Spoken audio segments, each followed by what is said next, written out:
السلام عليكم ورحمة الله تعالى وبركاته. إخواني الأعزاء، اليوم غادي نتكلموا عن كل ما قدمه اللاعبون المغاربة في الدوريات الأوروبية وعن جديد الإصابات زائد اللائحة ديال المنتخب المغربي اللي تقدر تمشي لكأس العالم، وكل هذا طبعا بالمختصر المفيد. والبداية باللاعب أمين حريث اللي قدم مباراة رائعة مع فريقه مارسيليا، حيث واجهه فريق توتنهام الإنجليزي في الجولة الأخيرة من دوري المجموعات. وكان فريق مارسيليا الفرنسي كيحتاج للفوز من أجل التأهل لدوري الثمن، إلا أنه صدم بعد إخساء الفريق وخروجه خالي الوفاض، حيث انهزم في عقر داره أمام الفريق الجزائري بهدفين مقابل هدف. وأنهى زملاء أمين حريث شوط المباراة الأول متقدمين بهدف شارك فيه الدولي المغربي، حيث أنهاها مبيبا بالرأس داخل المرمى الدقيقة السادسة من الوقت بدل الضائع من الشوط الأول. أما في الشوط الثاني فقد قام الفريق الإنجليزي بردة فعل سريعة، حيث سجل هدف تعادل دقيقة 54. ودفع هذا الهدف أولمبيك مارسيليا للبحث عن الهدف الثاني،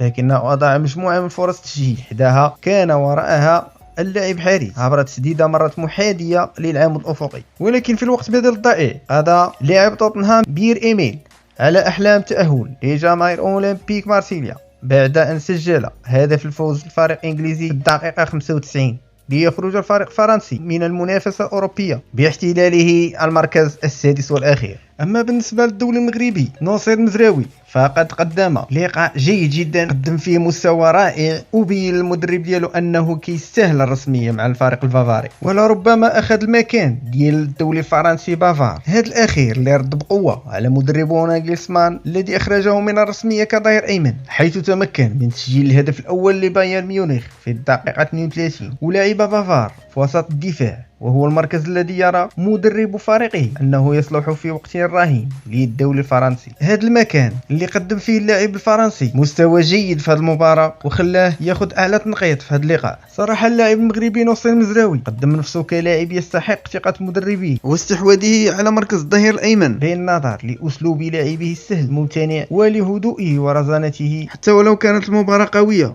وبها التحامات وندية. أما بالنسبة للاعب حكيمي فقدم كذلك لقاء لا بأس به مع فريق باريس سان جيرمان، وفضل التحركات والسرعة ديالو قدر يحد من هجمات الفريق الإيطالي اللي دخل عازم على خطف 3 نقاط. لكن الفريق الباريزي كان الأقوى اللي سيطر على وسط الميدان، وفضل الجودة ديال لاعبي الفريق الفرنسي قدر يخرج منتصر بهدفين لواحد وقدر يحتل المرتبة الثانية في مجموعته. أما فريق اليوفي فذهب لكأس المؤتمر الأوروبي باحتلاله المركز الثالث. أما بالنسبة للخبر اللي ما غيصرش مدرب المنتخب المغربي والد الركراكي، وهو إصابة سفيان مرابط اللي ما شاركش في المباراة اليوم، والتي جمعت فريق الفيولا مع ضيفه ريغال ليطواني. مرابط وحسب ما ذكره النادي الإيطالي يعاني من آلام على مستوى الظهر، لذلك لم يعتمد عليه مدربه إيطاليانو في مباراة اليوم، على أمل أن يتخلص سريعا من آلامه. وغادي نختموا مع اللاعب سفيان بوفال، حيث أكد جيرال باتيكل مدرب إنجيل الفرنسي أن الدولي المغربي سفيان بوفال يتعافى من الألم الذي يعاني منه على مستوى الساق، مشيرا إلى أن لاعب منتخب مغربي سيغيب عن مباراة فريقه المقبلة أمام لانس. وأوضح باتيكل في مؤتمر صحفي عقده النادي اليوم غياب بوفال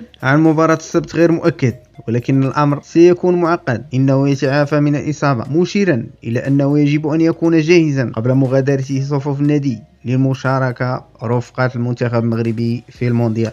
هذا ما في جعبتنا اليوم، استودعكم الله والسلام عليكم ورحمة الله تعالى وبركاته.